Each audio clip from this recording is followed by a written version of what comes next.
ज्ञानेश कुमार जी, आप इस देश के मुख्य चुनाव आयुक्त हैं। क्या लाज शर्म मर्यादा पूरी तरह से खत्म हो गई है? आप एक तो वोट चोरी कर रहे हैं और उसके बाद सीना चोरी कर रहे हैं। आप कितनी भद पिटवाइएगा अपनी और एक संवैधानिक संस्था चुनाव आयोग की, जो कि इस देश में निष्पक्ष चुनाव कराने की जिम्मेदार है। खैर, आज आपने एक प्रेस कॉन्फ्रेंस करी और उस प्रेस कॉन्फ्रेंस से आपकी और भद पिट गई।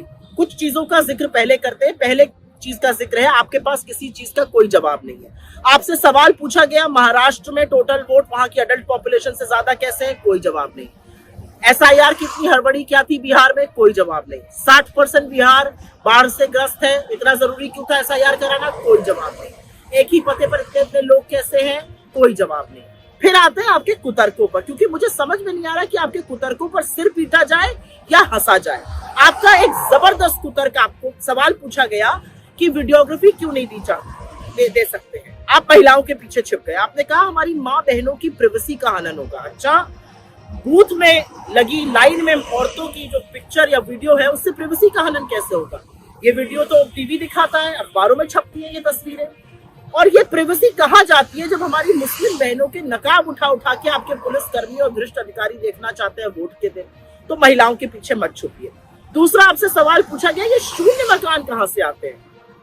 आपने कहा जो लोग कहीं काम करके रात को सड़क पे सोने आते हैं उनके घर शून्य लिखे जाते हैं। अच्छा, हमें तो नहीं पता था आप रत जगह करा के लोगों को ठेल ठेल के उठाकर वोटर ID कार्ड बनवा रहे हैं। और कहाँ गए मोदी जी के इतने सारे जो आवास बनाने वाले थे? एक और क्वेश्चन यहाँ पर आता है, लोगों के अगर ऐसी ही सड़कों पे सोने वाले लोग हैं तो इनके नाम के आगे इना मीना माइना मो क्यों लिखा जा रहा है? पिता के नाम के आगे IGFJK क्यों लिखा जा रहा है? खैर, तीसरा सवाल आपसे पूछा गया कि आप डिजिटल वोटर लिस्ट क्यों नहीं दे सकते? आपने कहा ये निजता का हनन है। जी नहीं, इससे आपकी पोल और खुलेगी, आपकी कलई और खुलेगी। आप डरते हैं इसलिए नहीं दे सकते। चौथा सवाल आपसे पूछा गया कि एक ही पते पर या एक व्यक्ति के इतने वोट कैसे हैं? आपने कहा एक व्यक्ति के एक जैसे नाम बहुत सारे हो सकते हैं, इसमें क्या बुरी बात है? कोई बुरी बात नहीं। लेकिन एक ही नाम के लोगों के पिता के भी नाम एक हो, पति के भी नाम एक हो, घर का भी एड्रेस एक हो, ये बात तो गले के नीचे नहीं उतरती है। आपसे एक और बात पूछी गई, पांचवी बात, कि नेता प्रतिपक्ष राहुल गांधी जी ने सबूत दिया, आप उस पर एक्शन क्यों नहीं ले रहे? आपने पलट के कहा या तो वो हलफनामा दे या माफी मांगे। अच्छा, अनुराग ठाकुर जी से आप हलफनामा कर लीजिएगा। और नेता प्रतिपक्ष ने आपको सबूत दिए हैं, थोड़ी सी भी लेश मात्र थोड़ी गरिमा बची है तो अपनी त्रुटि सुधारिए। एक बड़ी बात कही गई, पूछा गया चुनाव आयोग वोट में हेरा फेरी क्यों कर रहा है? आपने पलट के कहा वोट चोरी और चुनाव आयोग से सवाल पूछना संविधान का अपमान है। जी नहीं, जो दिन दहाड़े लोकतंत्र की हत्या वोट चोरी करके आप कर रहे हैं वो संविधान की हत्या, और वो हम होने नहीं देंगे।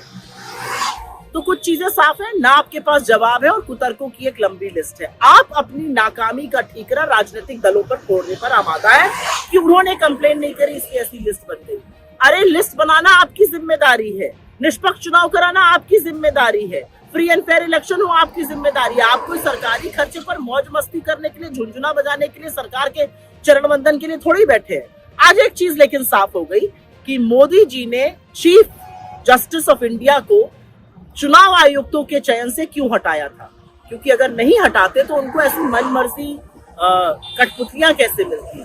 राहुल गांधी ने सबूत के सहित आपके सामने तथ्य रखे हैं, आपके पास एक भी तथ्य का जवाब नहीं है, कुतर्क है और ज्यादा से ज्यादा तरीके से आप बीजेपी के स्पोक्स पर्सन जैसे साउंड कर रहे हैं। एक बात याद रखिएगा, लोकतंत्र में वोट देने का अधिकार सबसे मजबूत और ताकतवर हथियार होता है, उसके साथ खिलवाड़ मत करिए। आपको इस देश के कानून का सामना करना पड़ेगा, आज नहीं तो कल करना पड़ेगा, क्योंकि ये देश अपने वोट के अधिकार के साथ वो खिलवाड़ बर्दाश्त नहीं कर सकता जो आप लोग करने पर आमादा है।